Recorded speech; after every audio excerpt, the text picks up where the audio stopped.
Welcome to the Get Better Project, where your host Joe Bauer interviews the world's top fitness, endurance, and strength athletes to figure out what has propelled them to the top of their game. Let's be great.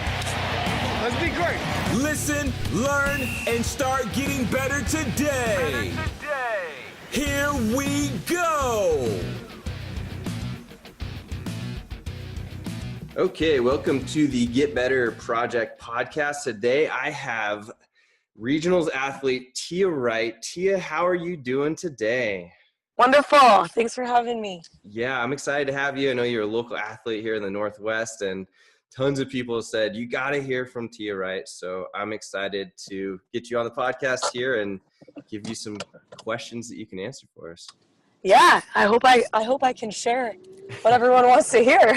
Definitely. So first off is just, for those people that don't know who you are, can you give us a brief background of who you are and how you got into CrossFit? Yeah. Thankfully, fortunately, I guess, started back in 2010. So it's been 8 years. Nice. I know we all joke about how we wish we could have started CrossFit when we were 10 years old. Yeah. No kidding. Can we imagine where we would be now? So I'm thankful because I actually started when I was 18. Wow. I know, thankful. So I've just kind of got to grow up in the sport and watch my body transform, watch my lifestyle transform, and watch my mind transform, and see how the sport has challenged me and forced me to grow, and it's been really neat. So I qualified for my first regionals in 2012 when I quit volleyball for college. Oh. Yeah, I just wasn't really feeling the team, and they, I felt like I had so much more left in me athletically. So I quit college volleyball, and that was the first year I qualified for regionals. Okay. And did you know that that's what your path was going to be, or was it just, hey, I qualified, let's do this? There was this unconscious awareness that I could be really good at this. Okay. But at the time, I was like, what are the CrossFit Games? So then I went and watched the CrossFit Games in 2012 and in 13 with my family, and I was like, oh yeah, I want to stand on that floor. That I can do that. I have that ability. And ever since then, I've just been setting my life up for that, I guess. Just graduating school, getting a career that will allow me to train. And I have just jumped up the leaderboard as the years have gone on. So from 2012 to now, I've qualified for regionals every year and improved. And it's been pretty fun. Yeah, awesome. So we've kind of gone over, you've been doing CrossFit for, quite a while now, which is fantastic. And your current goals are obviously, sounds like, to reach the games. Is there any more that you'd like to elaborate on, how you've come up with your current goals and what you do in order to set those? Wow, yeah. I mean, I feel like goal setting is its own skill in itself. There are people in the world that are goal setters for other people. That's all they do for a living, is help you determine your goals.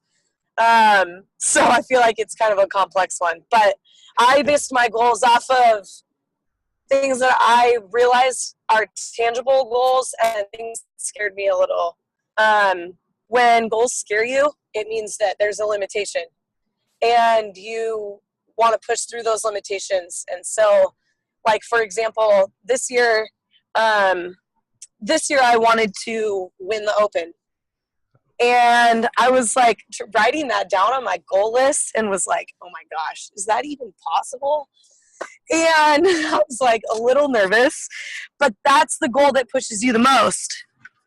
Totally. So that's the one that scared me, and that's the one I wanted to do. And I think that sometimes that's how it goes. Anyways, so then I also knew deep down inside, back however many years ago, that I could stand on the floor at regionals or at the games, and I could win a regionals, and it would be epic. And that is something that I didn't necessarily know if was possible, but it was something I wanted, and I just went after it. So I think a lot of the times if you have a goal or if you set something and you think that you can, you probably can. Sure. And if you're going to set it, you better just stay to it. Like, it's not going to happen next year. So if you're going to set a goal and you want it, like, just know that it could take you 8 years. So how do you dig into that? You know, some people, or at least in this society, we want things fast. So how do you stick to those goals? Gosh, yeah. Tell me about it. Every day. I sometimes feel bad for people, but, you know, they work on stuff every day, and I see people work so hard and they're like, oh, I'm just not where I wanted to be. And I'm like, dude, I wish you guys could see where I started. Like, I was doing pull-ups with a green band and I didn't know how to eat well. And oh my goodness, I had never done a handstand push-up before.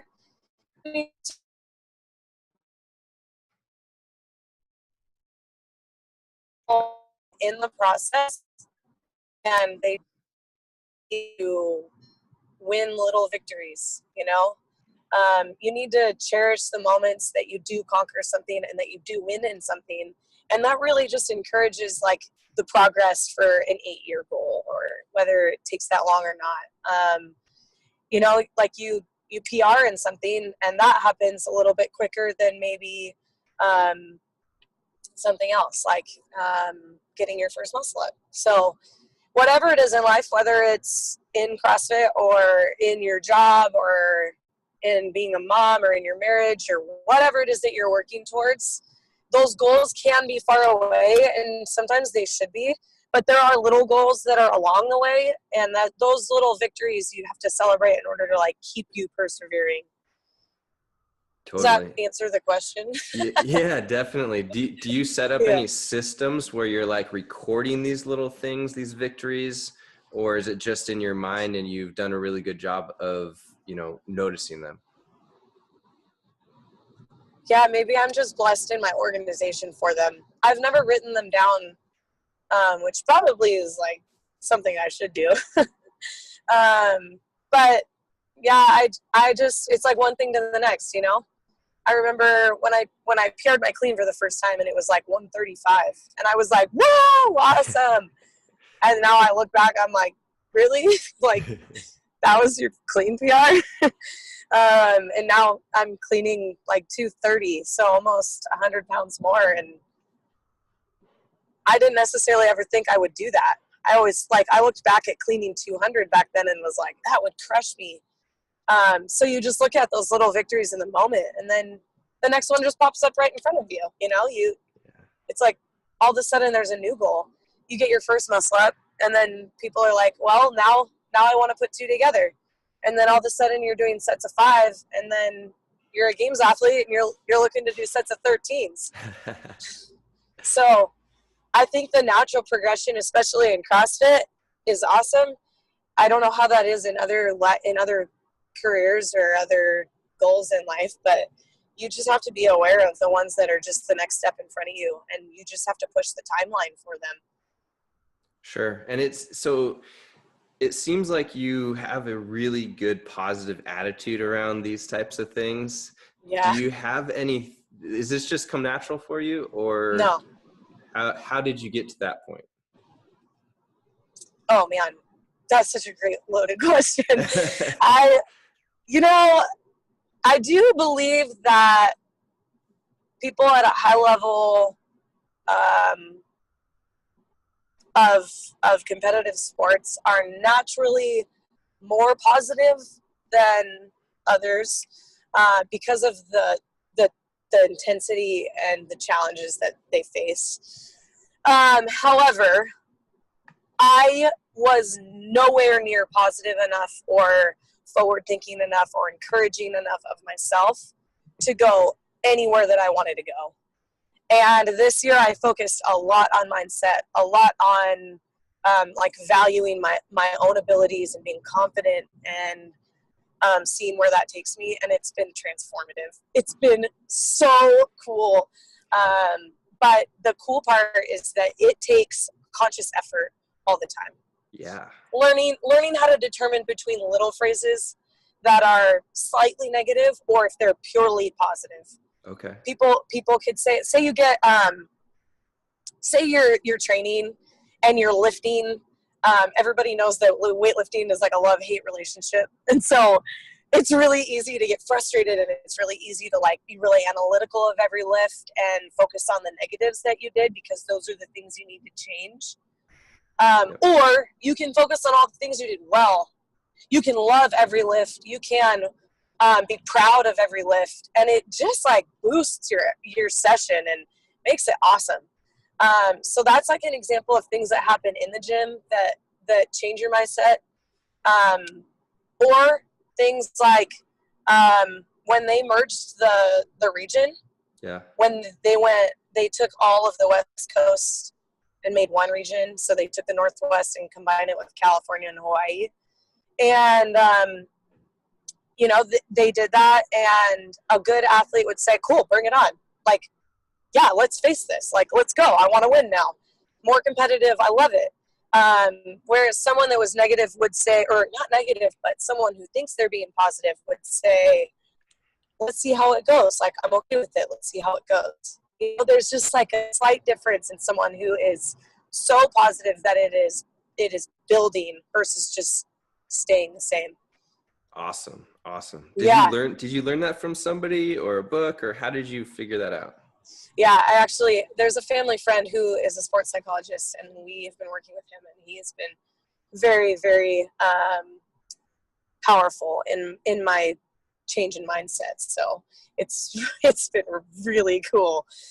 He's been training me on how to control my own energy, how to control my own day. I was kind of going throughout the day based on like what other people needed from me. Yeah. And he was like, no, we're putting you first. So you prioritize your training. What do you need to get done? You don't need anyone to make you successful except you. And he's taught me a lot. That's super cool. That is super cool. So yeah, I love it. I think that what people need to realize is that they need to take a page out of your book and start doing that. Start listening to what they're saying to themselves and see how they can improve it. So that's super cool. And next up, everybody wants to know how much time you spend training. Yeah, which I think is a variable question, because I know a lot of people that spend a lot of time in the gym and aren't doing a whole lot of work. You know, they dabble between like their workouts, or it takes a lot of time for them to recover and then prepare for the next one, or set up and break down and whatever. But I train from 8 in the morning to about 9:30. Okay. Sometimes I add it till 10:30. So sometimes it's 2.5, sometimes it's only 90 minutes. And then I go home and I do other preparatory things. So food, mindset, calmness, recovery. And then I go back to the gym and I train for about an hour, sometimes a little more. So really it's only about 2.5 to 3 hours a day. Mm-hmm. But when I'm there, I'm going. Like, you can't talk to me because I'm on the clock and it's rolling and there's no distractions. So like I hardly warm up. I just get ready, get warm, get stretched out, and then go. And pretty much every piece is on a rolling clock, and it helps you stay connected to that intensity and your performance while you're training and your focus. And so I do work out about 3 hours a day, I would say. If they add in some like long endurance like training where it's just like a 10-mile run, like obviously that's going to be a significant amount more time. Yeah. But for the most part, it's just about 3.5 hours a day. Okay. And how's that usually broken up between like accessory work, Metcon, strength? Yeah, I always look at my programming and then I'm like, well, I'll do this at this time and kind of work around the gym's schedule or the equipment. And it usually is about 30 minutes of strength in the morning.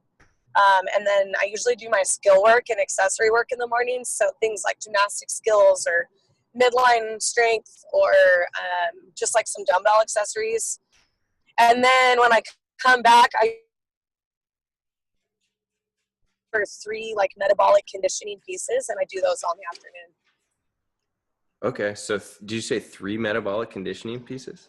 Yeah, like right now, like when we're getting into regionals training, there can be. Okay. Say it'll look like today we did the 2015 regional event with the 1 mile run chipper. Mm-hmm. And then I have like a 25 wall ball, then ring dip like combo, which is also a conditioning piece. Okay. And then sometimes he'll add in like a bar cycling. So like it's metabolic conditioning because it feels like a CrossFit workout. But it's part of my strength stuff. So there's usually about 2 or 3 that are on the clock for time that you were working for. But again, like it varies a lot. Like last summer we did a strength cycle and all I was doing was like back squats and running. So right. yeah. Okay, cool. And because you're training a lot, you've got to recover from that training, unless you're superhuman. Maybe you are, you can tell us. But assuming that you do have to recover, what are some of your favorite recovery methods and what do you think are the most beneficial for you? Ooh, man. Okay, number 1 is my chiropractor. I was just there. We were, on our call. She asked the body exactly what it needs. And I've found the most recovery from that, because if your nutrition is on point and you're sleeping well and you don't have a whole lot of emotional stress, your body will recover fine. Sure. Honestly, like people at my gym are always like, I feel like you're never sore. And sometimes I am, but for the most part, I feel amazing. My body never aches or is in some serious pain. If it is, I go and see her, and then I'm not. So I give my chiropractor a lot of my credit for my recovery. But other than that, I just keep my stress really low. And when I go home in between sessions, it's just chill. If my roommates and I are not cleaning, then we're just hanging out and it's calm. And I do have like a complex that I love and my sidekick, which are 2 like tools that you can use to help recover. But for the most part, it's just a lifestyle that kind of helps you recover well. Cool. How many times a week do you see your chiropractor? Sometimes only once a week, and sometimes only once every 2 weeks. Okay. Yeah, so like right now I'm biting through a lot of like weird emotional stuff, which is kind of personal. And so I'm going to see her again next week just to make sure that it's not affecting my performance or my ability to push through my body. Because some people take their emotional stress out on their body and get injured. Sure. And so I'm gonna go back and see her next week and just make sure that I'm not doing that. And I think it's one of the reasons I haven't been injured in this sport. But I see her probably once a week or once every 2 weeks. Okay. Cool. And leading into the next question, how would you explain your dietary habits? I've had to put a lot of work into this too. Yeah. I am way better now. It just like gets more and more focused as the season progresses. So like right now, I'm going to try and do a 60-day no ice cream challenge leading up to regionals. I have no promises on my successes, but I am going to try my hardest. I really do eat whatever I want as long as it fits into my macros. Okay. So I work with Power and Grace Nutrition, they also do my programming. So Power and Grace Performance, Spencer and Phil and Joe, and they all do my programming. And then they also have nutritionists. And all my coaches were like, if you're going to get your new program for this year training, you have to get on with our nutritionist. So I've just set out my macros, and they help me hit my macros every day. And sometimes if pizza falls into those macros, then you just do it. So, okay. It's tough. As long as it's not like making me retain water or be bloated or feel too full or give me headaches or inflammation, then I'm going to eat whatever I need. So I'm always making like real observations about things that are affecting me in certain ways. And those things can change. Maybe one week pizza's fine, and then maybe the next week pizza's not fine. So, you're making real time observations about what is going on with your body. And I live by that for my nutrition. Okay. Yeah. Do you know what your macros are right now? Yeah. you want to hear them? Yeah. Oh yeah. Oh yeah. So I'm eating 340 grams of carbs a day, 125 grams of protein, and about 80 grams of fat. But I never hit my fat. I probably eat like 50 grams of fat a day. Okay. And do your macros change over the year? Yeah. So like we did an endurance cycle with like so much running summertime, and they were a lot different. And then like going into regionals, they're going to pump it up a little bit. But again, it's observation based. So if she's like, hey, how are you feeling? I'm like, oh, I'm sore all the time. Then she'll probably change them. Okay. Or if I'm like, oh, I'm recovering really well, then we'll probably keep them the same. Okay. Interesting. How often do you check in with your nutritionist? Well, we shoot for like every couple weeks, but sometimes it's only once every 3 weeks. I'm sure now that regionals is coming, I'll be texting them a lot more. Okay. Cool. And you mentioned that you eat pretty much whatever fits into your macros. Do you ever schedule any cheat days or have any epic cheats that you do? No, I don't. I'd like to say that I don't really crave unhealthy foods that often. So when I do, I just go for it. Okay. And then I'm like, okay, I don't really need to have that again, you know?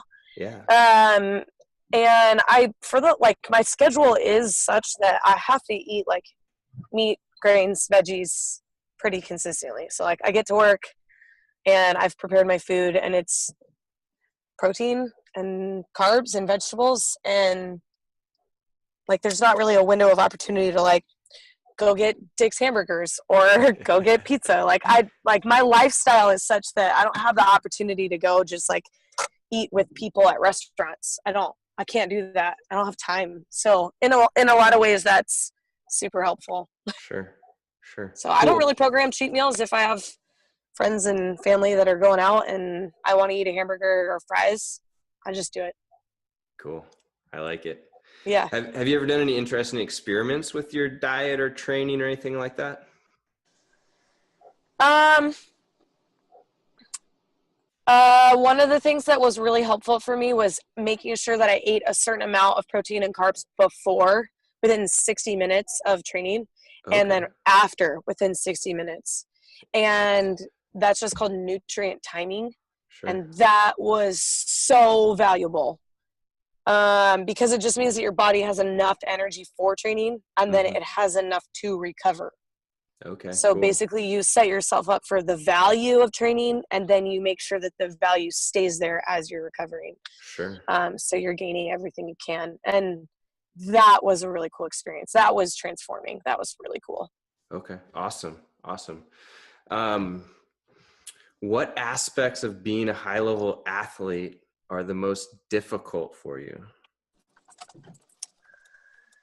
When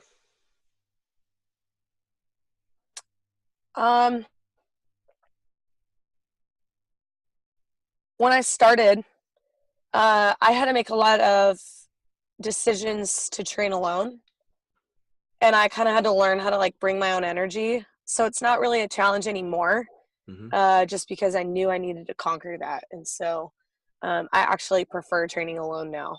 Okay. But I think that for anyone else who's like trying to do this, it's hard to train alone because you're going to do so much that's so self-specific that you are on your own. Yeah. What else has been really challenging? I just really love what I'm doing, so it's not like super challenging. I really love the work. So let's shift into that then. What are the things that are the most fun that you're like, man, this is just awesome? Yeah. Ooh, I love seeing my training for the day. Yeah. And just like checking it all off the list. Yeah. I'm like, God, look how freaking productive I was. You know, and I just have so much trust in my programmers and my coaches that like when I get that all done, I'm like, oh, I'm better today. You know? Yeah. Cool. So probably that, like, it just makes you want to work. It makes you want to work hard, and it's so encouraging.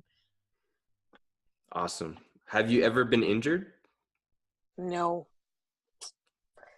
I had this like random shoulder thing once, I just like woke up one day and I couldn't move my shoulder. And so I like coached with my arm by my side and like couldn't move it for like a week.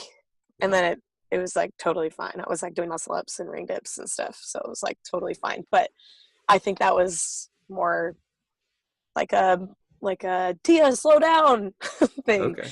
Okay. So no, I haven't. And people are always like, oh, knock on wood. I'm good. I don't need to knock on wood. Cool. Well, Yeah. Awesome. That's no more to be said about that. No more to talk about injuries. Yeah. Do you ever feel like giving up? I mean, you're doing a lot. I have people have had this question asked and said that they wanted to know about this. Do you ever feel like giving up? And if so, what keeps you going when you feel like quitting? No. I never feel like I want to give up. I think if you want something enough, like that never will enter your mind, ever. It's a negative thought. And I just, no. You know, you set a task out in front of you. It's the same as a workout. Like there's just stuff in front of you to do and you just do it. And when that task doesn't get accomplished, like your own guilt should be enough to not want you to give up. Yeah, I honestly have never thought about that. Not at all. Cool. Probably a good thing. I guess so. I like it. I think giving up is a negative mindset. Totally. I love the answer. I love it. Yeah. What do you do outside of the gym? Do you work? Is this a full-time thing? What else fills your time? Good question. I work full-time at my gym. Okay. We have several other full-time employees and we just work. I coach full-time. So I'm there at the gym working for 40 hours. And then I'm training the rest of it. So I really look at my training like another full-time job. Okay. So train in the morning, work at night, do that all day, every day. And I think that that's the best environment. Like I have like family, like people from the gym that are my family. Yeah. And we hang out every once in a while. We'll make dinner or go to family dinner or whatever. But I like, especially at this time of year when it's regionals time, I don't even feel like I need friends or family right now. Like I'm so focused, and my family and my friends are at the gym and I'm coaching there full time. So when I'm there, I get that dose. I get to see my friends. I get to see my family. So when I come home, it's like sleep, eat, hang out with my dog, and that's it. Wow. I love it. Yeah. So focused. Yeah. It's awesome. Very. Is there anything else that you think that, listeners should know about you or your training or your lifestyle that I haven't asked you? You know, I think that being a contender for the games is like a super glamorous lifestyle. Like everyone sees it as like something really cool because everyone wants to work out every day, all day long. Like I do. But it's not a reality for many. And so what I glean from that is just that what I'm doing to push myself to get to the games and what I'm learning about myself in this journey are things that people will push themselves in the same way to achieve their goals. And that's all I want to do with people. I want people to come up to me, ask me what they need to help them on their journey, and whatever I can help them with, that's what I want. I think that being this level of an athlete is inspiring to people, and that puts the spectacle on us, and that gives us the opportunity to help people however possible. And that's all I want. I want this thing, all this stuff I'm learning, to pour back into people. So that's kind of what's inspiring me, and it's why I'm doing what I'm doing and why I just keep going.